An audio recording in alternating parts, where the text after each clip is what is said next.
ورحمۃ اللہ وبرکاتہ۔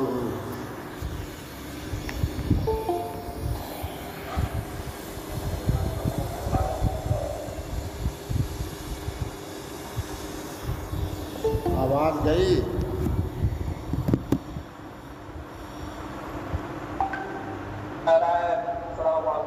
وعلیکم السلام ورحمۃ اللہ وبرکاتہ۔ سب ریڈی ہو جاؤ۔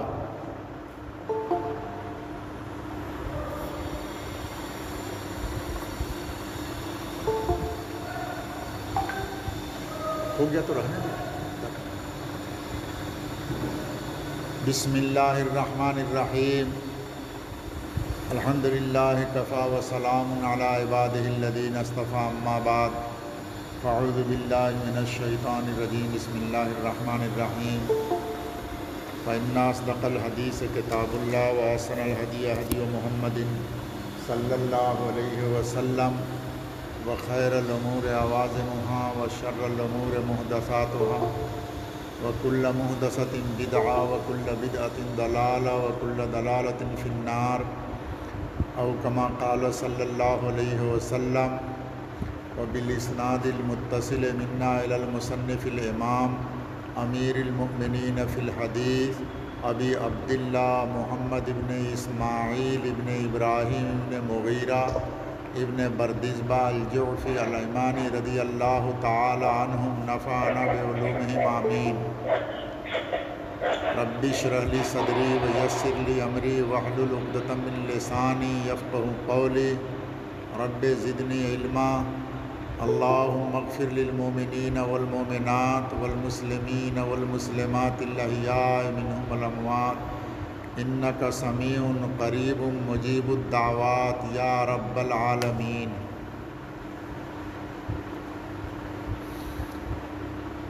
بسم اللہ الرحمن الرحیم۔ باب کیف کان بدء الوحی الی رسول اللہ صلی اللہ علیہ وسلم وقول اللہ عز وجل۔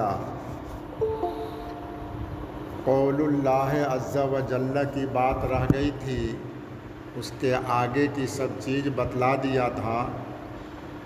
بخاری شریف کے اندر بہت ساری جگہوں پر اس طرح کی عبارت آئے گی۔ امام بخاری جب بھی کوئی نیا باب قائم کرتے ہیں تو وہاں پر اللہ تعالیٰ کے قول کو نقل کرتے ہیں، وہ قول اللہ عز وجل۔ اس عبارت میں اعراب کے اعتبار سے تین صورتیں ہیں کہ قول اللہ عز وجل اس کو مرفوع پڑھا جائے، قول اللہ عز وجل۔ اس وقت میں یہ عطف ہوگا باب کے اوپر، باب چونکہ مرفوع ہے اس لیے قول اللہ عز وجل بھی مرفوع ہوگا، رفع کی حالت میں پڑھا جائے۔ اور مطلب کیا ہوگا کہ یہاں پر امام بخاری دو چیزوں کو بیان کر رہے ہیں، ایک کیف کان بدء الوحی الی رسول اللہ صلی اللہ علیہ وسلم کو، اور دوسرا قول اللہ عز وجل کو بیان کر رہے ہیں۔ دو چیزیں، دو دعویٰ ہو جائے گا امام بخاری رحمۃ اللہ علیہ۔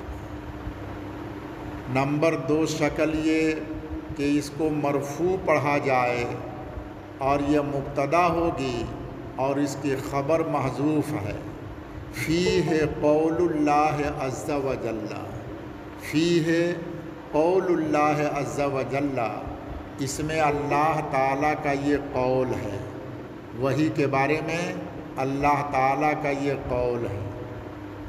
تیسری شکل یہ کہ اس کو مجرور پڑھا جائے، اس وقت میں یہ عطف ہوگا کیف کے اوپر، اور کیف سے پہلے باب مضاف ہے اور کیف محلاً مضاف الیہ ہونے کی وجہ سے مجرور ہے، تو یہ قول اللہ عز وجل بھی مجرور ہوگا، اس وقت میں یہ باب کے تحت میں واقع ہوگا۔ باب کیف کان بدء الوحی الی رسول اللہ صلی اللہ علیہ وسلم، باب وقول اللہ عز وجل، یہ باب کے نیچے باب کے قول اللہ ہے، مجرور پڑھا جائے گا باب کا مضاف الیہ ہونے کی بنا پر۔ دوسری بات، یہ قول اللہ جہاں جہاں آئے گا ان سب جگہوں پر امام بخاری کی 3 اغراض میں سے کوئی ایک غرض ہوتی ہے۔ یہ اللہ کا قول کیوں نقل کرتے ہیں؟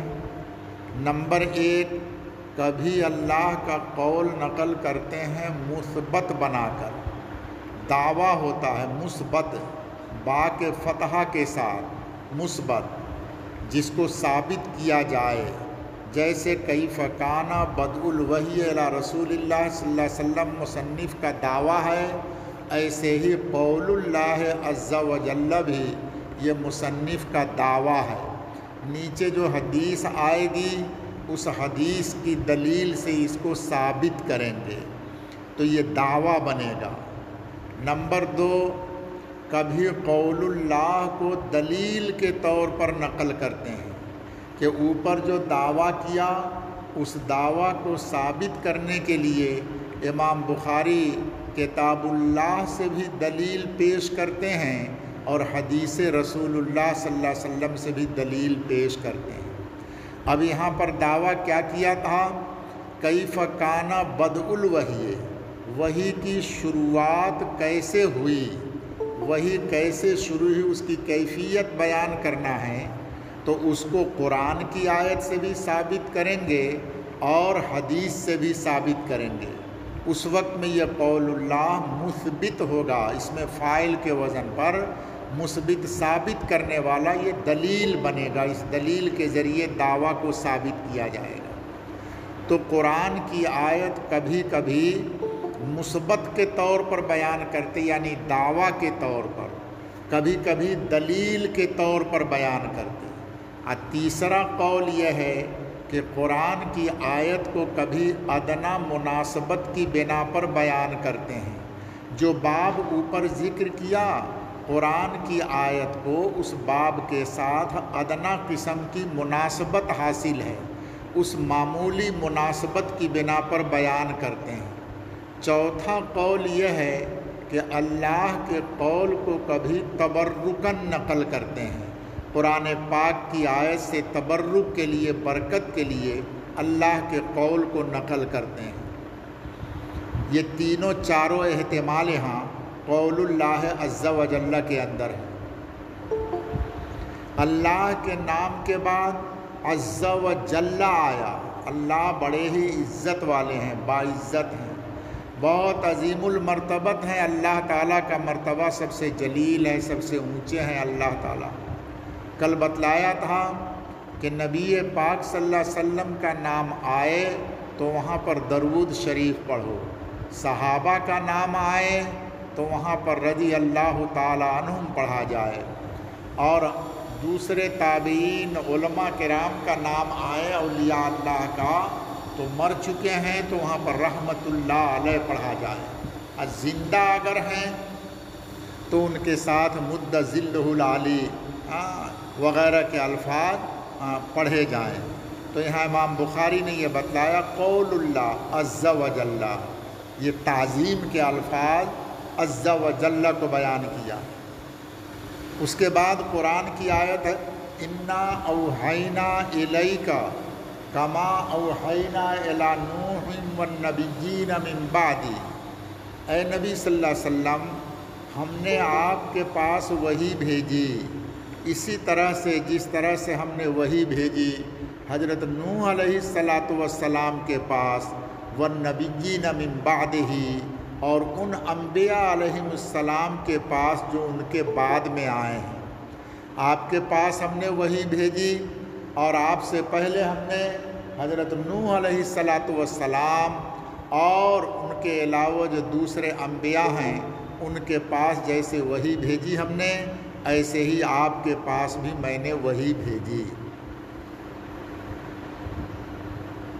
یہاں اس آیت کو اس باب کے ضمن میں کیوں بیان کیا؟ اس آیت کو اس باب کے ضمن میں یہ بیان کر کے بتانا یہ چاہتے ہیں کہ نبی پاک صلی اللہ علیہ وسلم کے پاس اللہ نے جو وحی بھیجی ہے وہ وحی جو دوسرے انبیاء علیہم السلام اور نوح علیہ السلام کے پاس جیسے وحی آئی ایسے ہی وحی ہم نے آپ کے پاس بھیجی ہے۔ وحی کا سلسلہ کوئی نیا نہیں ہے، آپ سے پہلے بھی حضرت نوح علیہ السلام اور دوسرے انبیاء علیہم السلام کے پاس وحی آئی ہے۔ اسی طریقے سے ہم آپ کے پاس بھی وحی بھیج رہے ہیں، آپ کے پاس وحی آ رہی ہے۔ اس میں اس تشبیہ دینے میں ایک اس چیز کی طرف اشارہ ہے کہ وحی کے معنی میں نے بتلایا تھا پہلے، کلام خفی کے آتے ہیں، پوشیدہ طور پر، الاعلام فی خفاء بسرعۃ، کسی کو پوشیدہ طور پر جلدی سے بتلا دینا، اس کو وحی کہتے ہیں۔ الاعلام فی خفاء بسرعۃ، جلدی سے، سرعت کے ساتھ کسی چیز آدمی کو بتلا دینا، یہ وحی کہلاتی ہے۔ یہاں اس آیت کو لا کر کے اشارہ کیا کہ یہاں وحی لغوی معنی میں نہیں ہے، بلکہ وحی سے مراد وحی رسالت ہے۔ کبھی کبھی وحی القاء اور الہام کے معنی میں آتا ہے، جیسا کہ اللہ تعالیٰ دوسری مخلوقات کے پاس بھی وحی بھیجتے ہیں۔ ہم نے پہلے بتلایا تھا، شہد کی مکھی کے پاس اللہ نے وحی بھیجا، وَأَوْحَىٰ رَبُّكَ إِلَى النَّحْلِ، اللہ نے شہد کی مکھی کے پاس وحی بھیجا۔ تو وہاں پر وحی سے مراد یہ القاء فی القلب ہے، امور تکوینیہ، اس کو زندگی گزارنے کا طریقہ، شہد بنانے کا طریقہ، اپنا چھتا بنانے کا طریقہ، اس کی زندگی کی جو چیز تھی اللہ نے اس کو بتلا دیا، اللہ نے اس کو اطلاع کر دیا، جانکاری دے دیا۔ تو یہاں پر شہد کی مکھی اور دوسرے حیوانات کی طرف جو وحی آئی ہے یہ القاء کے معنی میں ہے، الہام، اعلام، جنا دینا، بتلا دینا، ان کو بتلا دیا گیا۔ اور نبی صلی اللہ علیہ وسلم کے پاس جو وحی آئی ہے یہ وحی صرف القاء کے معنی میں نہیں، بلکہ یہ وحی نبوت ہے، یہ وحی رسالت ہے۔ جیسے نوح علیہ السلام کے پاس اللہ نے اور دوسرے نبیوں کے پاس وحی رسالت کو بھیجا، اسی طریقے سے اللہ تعالیٰ آپ کے پاس وحی رسالت بھیج رہے ہیں۔ اس وحی کے ذریعے اللہ آپ کو رسول بنا رہے ہیں، اللہ آپ کو نبی بنا رہے ہیں۔ تو آیت کو نقل کر کے اشارہ کیا کہ وحی الی الحیوانات، جانوروں کی طرف جو وحی ہوتی ہے وہ وحی آپ کے پاس نہیں بھیجی گئی، بلکہ آپ کے پاس وحی رسالت بھیجی گئی ہے، وحی نبوت بھیجی گئی ہے۔ اس وحی کے ذریعے آپ کو نبی اور رسول بنایا گیا ہے۔ اسی لیے اس آیت کو نقل کیا اور نقل کر کے بتلایا کہ اِنَّا أَوْحَيْنَا إِلَيْكَ كَمَا أَوْحَيْنَا إِلَى نُوحٍ، ہم نے نوح کے پاس جو وحی رسالت بھیجی تھی وہی وحی رسالت آپ کے پاس بھیج رہے ہیں۔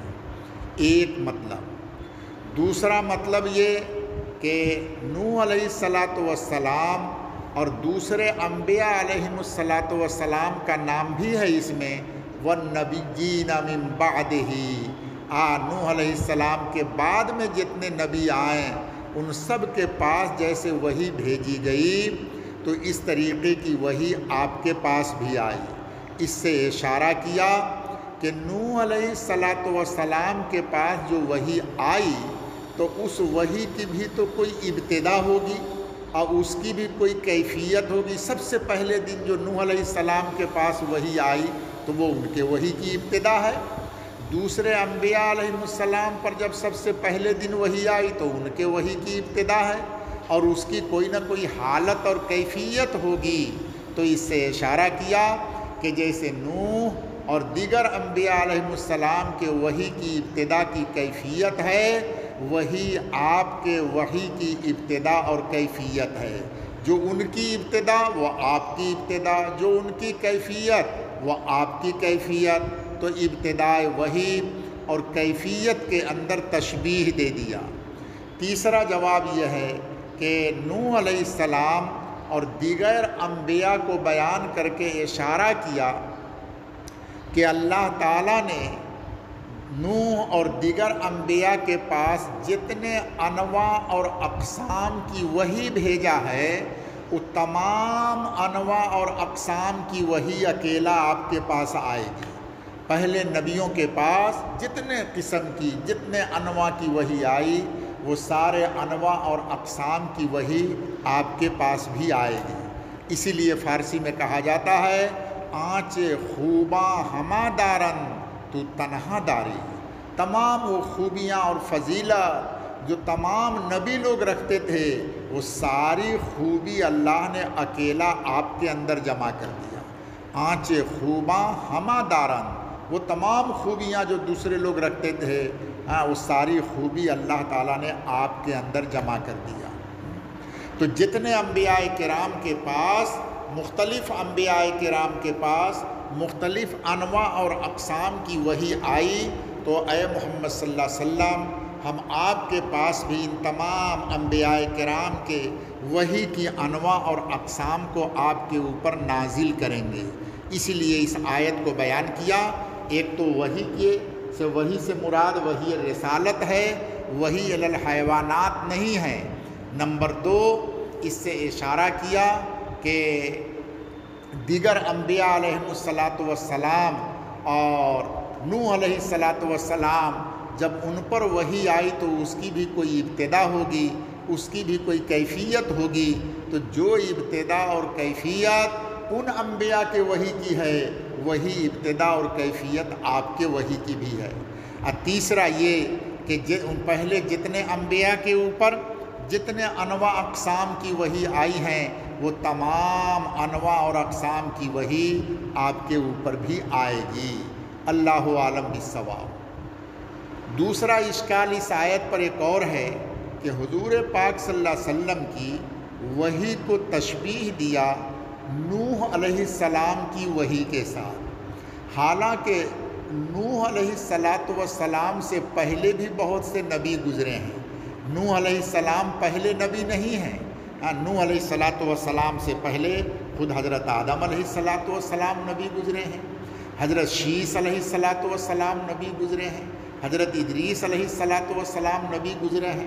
تو نوح علیہ السلام سے پہلے اور بھی بہت سے نبی گزرے ہیں، تو آپ کی وحی کو نوح علیہ السلام سے پہلے والے نبیوں کے وحی کے ساتھ تشبیہ کیوں نہیں دیا؟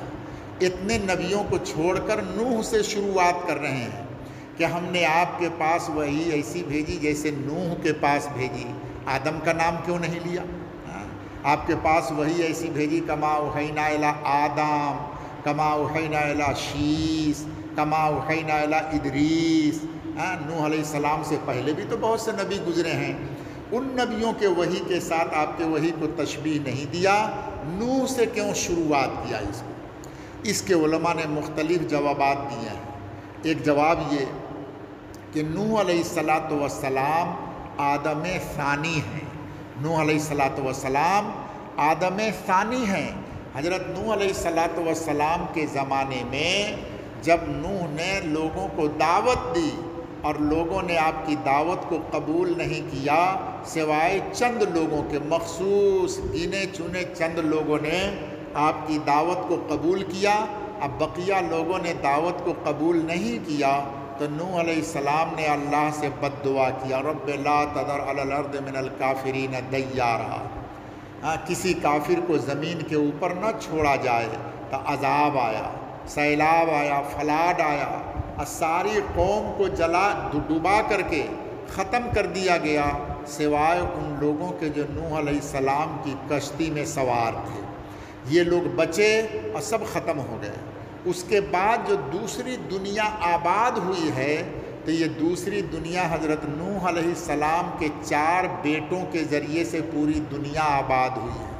وَجَعَلْنَا ذُرِّيَّتَهُ هُمُ الْبَاقِينَ۔ قرآن کہتا ہے نوح علیہ السلام کی اولاد ہی کو اللہ نے دنیا میں باقی رکھا، اب جو دنیا میں ہم لوگ موجود ہیں سب کے سب انسان چاہے دنیا کے جس خطے میں ہو، کالا، گورا، حبشی، عربی، اجمی، ٹرائیبل، جتنے لوگ ہیں یہ سب کے سب نوح علیہ السلام کی اولاد سے ہیں۔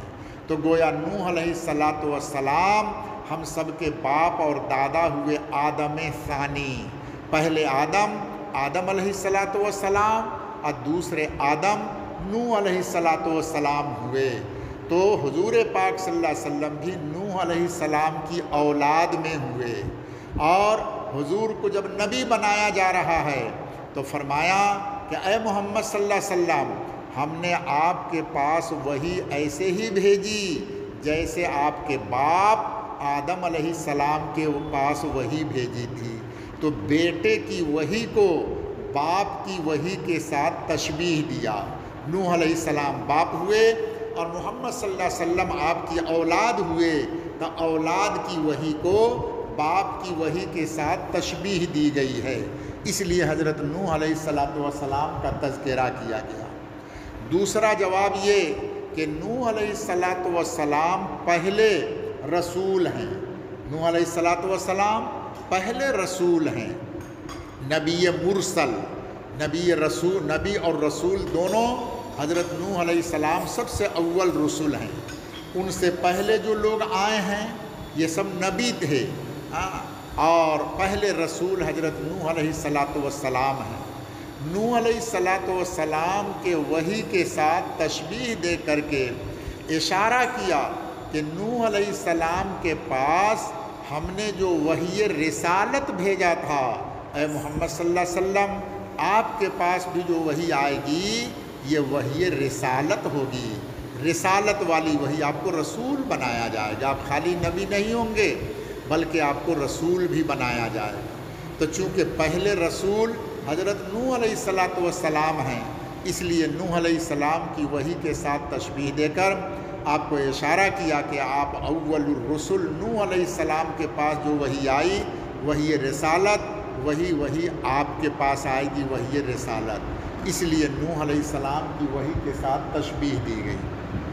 تیسرا جواب بعض لوگوں نے ایک اور دیا اور فرمایا کہ نوح علیہ السلام کے زمانے میں احکام تکلیفیہ کا نزول ہوا، اس سے پہلے امور تکوینیہ کا نزول ہوتا تھا، زندگی گزارنے کا طریقہ، کھیتی کیسے کرو گے، ہل کیسے بناؤ گے، کدال کیسے بناؤ گے، مکان کیسے بناؤ گے۔ چونکہ نئی دنیا آباد ہو رہی ہے تو انسان کو زندگی گزارنے کا طریقہ بتلایا گیا کہ زندگی کیسے گزارو گے، گھر کیسے بناؤ گے، کپڑا کیسے بناؤ گے، کھیتی باڑی کیسے کرو گے، آٹا اور چاول کیسے نکالو گے، کھانا کیسے کھاؤ گے، یہ چیزیں پہلے امت کو بتلائی گئی تھی۔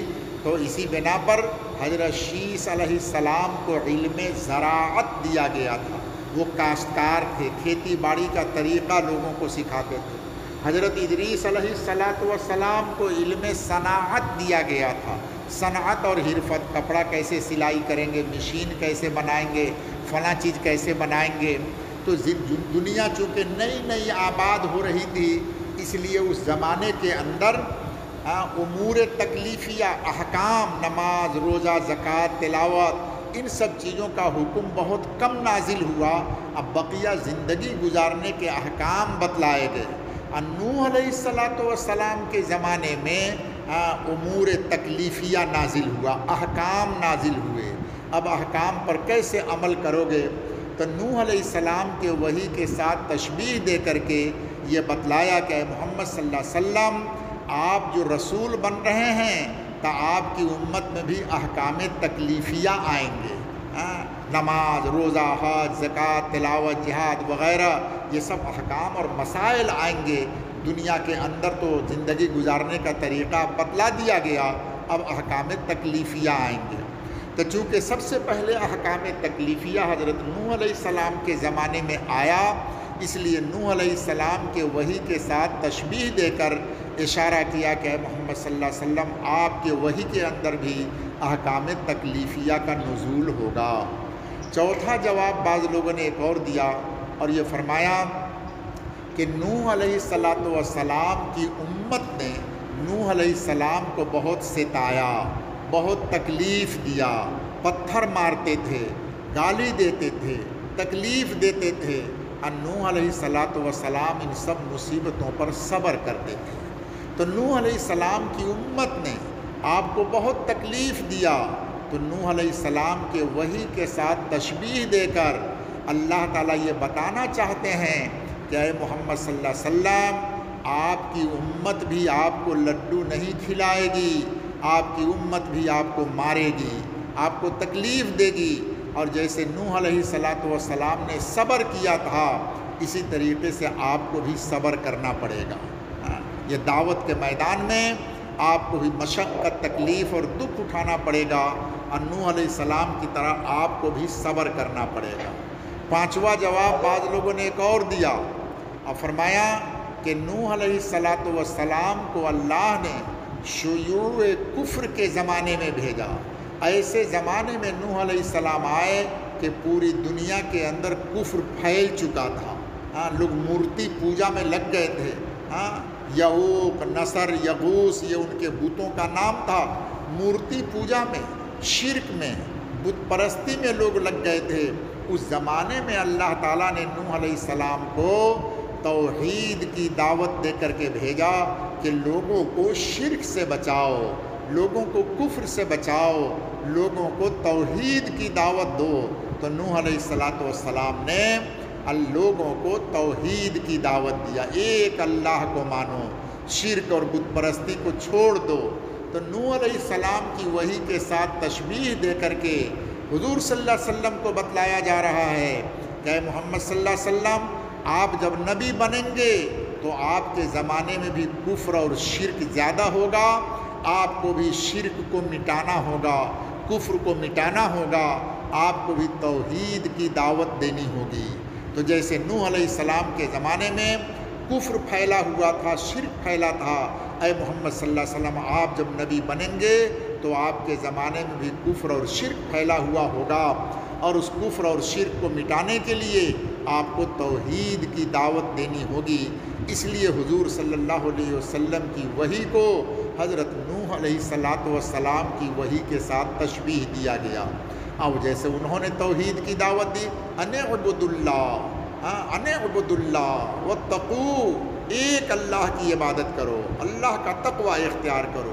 نوح علیہ السلام نے دعوت دیا تو محمد صلی اللہ علیہ وسلم بھی دعوت دیں گے، اعبدوا اللہ وحدہ، ایک اللہ کی عبادت کرو۔ تو نوح علیہ السلام شرک اور کفر کے زمانے میں آئے تو آپ بھی شرک اور کفر کے زمانے میں آئیں گے، اور جیسے انہوں نے توحید کی دعوت دیا آپ بھی توحید کی دعوت دیں گے۔ اس لیے آپ کی وحی کو حضرت نوح علیہ السلام کی وحی کے ساتھ تشبیہ دی گئی۔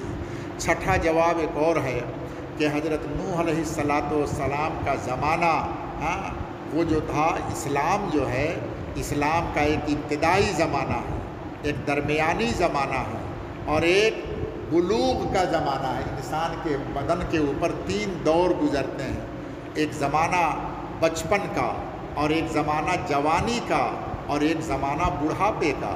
جوانی کے اندر بڑھتے بڑھتے جب اس انسان کا جسم ایک حد پر پہنچ جاتا ہے تو اس کے بعد میں پھر جسم بڑھتا نہیں۔ جو لباس جوانی کے زمانے کا بنے گا وہی لباس اب بڑھاپے تک کے بدن پر فٹ ہوتا رہے گا۔ بچپن کا جو لباس ہوگا وہ کچھ دنوں کے بعد چھوٹا ہو جائے گا، بدن بڑھتا رہتا ہے۔ تو نوح علیہ السلام کو اللہ تعالیٰ نے یہ بلوغ کے زمانے میں بھیجا، تو آپ کے ذریعے سے محمد صلی اللہ علیہ وسلم آپ کے پاس جو وحی آئی، نوح والی وحی آئی، اب دین مکمل ہو گیا، اب اس کے اندر کوئی کمی اور زیادتی نہیں ہوگی۔ اللہ عالم بالصواب و علمہ احکم۔ حضرت مجھے ایک سوال ہے۔ جی حضرت آپ نے کہا ہے کہ پہلے نوح علیہ السلام پہلے نبی ہے، کچھ لوگ مطلب یہ مجھے عقیدہ جاننا ہے کہ کچھ لوگ کہتے ہیں کہ حضرت محمد صلی اللہ علیہ وسلم سب سے پہلے نبی ہے، اور یہ تو حدیثیں بھی پیش کرتے ہیں، لا کما خلقت الاولاد کا، اور عباد ابن ساریہ وہاں پیش کرتے ہیں۔ تو یہ سب حدیث کے بارے میں آپ کی کیا خیال ہے؟ یہ حدیث صحیح ہے کہ اول سے خلق اللہ تعالیٰ اول کے دور محمد صلی اللہ علیہ وسلم کو سب پہلے نبی بنایا گیا ہے؟ اس بارے میں کیا موقف ہے ہمارا؟ دنیا کے اندر وہ حدیث جو ہے اس حدیث پر بھی کلام ہے، اور اگر اس حدیث کو صحیح مانے جائے تو وہ عالم ارواح کے اندر آپ کو پہلے اللہ نے پیدا کیا، لیکن دنیا کے اندر جب نبی بنا کر اس زمین پر دعوت کے لیے بھیجا گیا تو حضرت نوح علیہ السلام پہلے رسول ہیں دنیا کے اندر۔ یہ دنیا کے اعتبار سے ہے، اور وہ جو حدیث ہے وہ عالم ارواح کے اعتبار سے ہے۔ آ گیا سمجھ میں؟ جی اس کے بعد اب امام بخاری حدیث بیان کرتے ہیں۔ حدثنا الحمیدی قال حدثنا سفیان قال حدثنا یحیی بن سعید الانصاری قال اخبرنی محمد بن ابراہیم التیمی انہ سمع علقمۃ بن وقاص اللیثی یقول سمعت عمر بن الخطاب رضی اللہ تعالیٰ عنہ علی المنبر یقول سمعت رسول اللہ صلی اللہ علیہ وسلم یقول انما الاعمال بالنیات وانما لامرئ ما نوى فمن كانت ہجرته الى دنیا یصیبها او الى امرأة ينکحها فہجرته الى ما ہاجر الیہ۔ اب کتاب کی عبارت چونکہ پہلے شروع ہو رہی ہے، اب پورے سال آپ پڑھیں گے، اس لیے اس حدیث کے سند کے ایک ایک لفظ کے اوپر میں آپ کو رہنمائی کر دیتا ہوں، آئندہ پھر بتلانے کی ضرورت نہیں ہوگی۔ ان میں کا پہلا لفظ آیا حدثنا، یہ محدثین کی ایک اصطلاح ہے۔ محدثین جب حدیث بیان کرتے ہیں تو وہاں پر حدثنا جمع کے ساتھ یا حدثنی واحد متکلم کے ساتھ دونوں طرح کی عبارت آتی ہے۔ جب جماعت کے ساتھ پڑھتے ہیں تو حدثنا، اور تنہا پڑھنے والے ہو تو حدثنی، یہ محدثین کی اصطلاح ہے۔ یہاں پر 3 طرح کے الفاظ آتے ہیں۔ نمبر 1 حدثنا، نمبر 2 اخبرنا، اور نمبر 3 انبأنا۔ حدثنا، اخبرنا، انبأنا جمع کے ساتھ۔ مفرد پڑھو حدثنی، اخبرنی، انبأنی، یہ محدثین کی اصطلاح ہے۔ لغوی اعتبار سے سب کا ایک ہی معنی ہے۔ حدثنا کے معنی بیان کرنا، اخبرہ کے معنی بھی اخبار کے معنی بیان کرنا، انبا کے معنی خبر دینا، بیان کرنا۔ تو لغوی اعتبار سے سب کا مفہوم ایک ہے، حدثنا، انبانا، اخبرنا۔ بخاری اور مسلم کے اندر آپ کو کثرت سے حدثنا و اخبرنا ملے گا، حدثنا ملے گا، اور نسائی وغیرہ کے اندر اور ترمذی وغیرہ میں اخبرنا کا لفظ ملے گا۔ مصنف ابن ابی شیبہ اور مصنف عبد الرزاق وغیرہ میں انبأنا کا لفظ زیادہ آئے گا، دوسری کتابوں میں بھی آئے گا، لیکن ان دونوں کے اندر کثرت سے انبأنا، انبأنی کا لفظ استعمال کیا ہے۔ بخاری مسلم نے حدثنا، حدثنی کا زیادہ استعمال کیا، اور نسائی ترمذی وغیرہ نے اخبرنا، اخبرنی کو زیادہ استعمال کیا ہے۔ یہ سب ایک ہی معنی کے اندر الفاظ ہیں، یہ محدثین کی اصطلاح ہے۔ نمبر 2 حدثنا جب سند کے شروع میں آتا ہے، چاہے حدثنا آوے، چاہے اخبرنا آوے، چاہے انبأنا آوے، تو اس سے پہلے قال مقدر ہوتا ہے، اس سے پہلے قال مقدر ہوتا ہے، اس کو وہاں پر قال پڑھنا پڑے گا۔ لکھنے میں نہیں ہے لیکن قرات میں آئے گا، اس لیے آپ پڑھیں گے کیا؟ قال حدثنا۔ قال لکھا ہوا نہیں ملے گا لیکن پڑھنے میں آئے گا قال حدثنا۔ اسی طریقے سے درمیان سند میں بھی جب آئے گا تو وہاں پر بھی قال حدثنا، قال اخبرنا، قال انبأنا، سب جگہ قال قال قال مقدر ہوتا ہے، لکھنے میں نہیں لیکن پڑھنے میں آئے گا۔ تیسری بات، یہ سند کے شروع میں جب آئے گا تو وہ جلی قلم سے، موٹے قلم سے بڑے حروف میں لکھا ہوا ہوگا، حدثنا، انبأنا، اخبرنا۔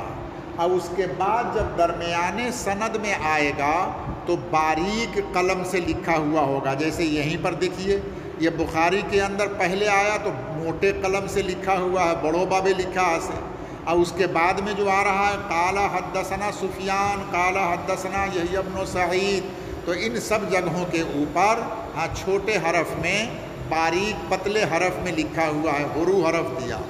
تو یہ بھی فرق ہے کہ سند کے ابتدا اور سند کے درمیان میں فرق پیدا کرنے کے لیے شروع میں بڑے حرف میں لکھ دیتے ہیں اور درمیانے سند کے اندر باریک حرف سے لکھتے ہیں، تاکہ پڑھنے والے طالب علم کو پتہ چل جائے کہ سند کا شروع کون ہے اور سند کا درمیان کون ہے۔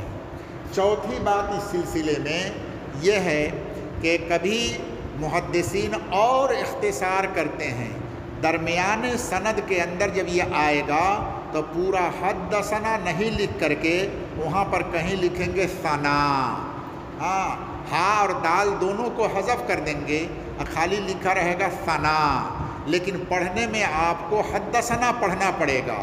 مصنف نے مختصر کر دیا لکھنے میں، خالی ثنا لکھ دیا یا نا لکھ دیا، سا کو بھی حذف کر دیا، خالی نا، تو وہاں پڑھنے میں آپ کو قال حدثنا پورا پڑھنا پڑے گا۔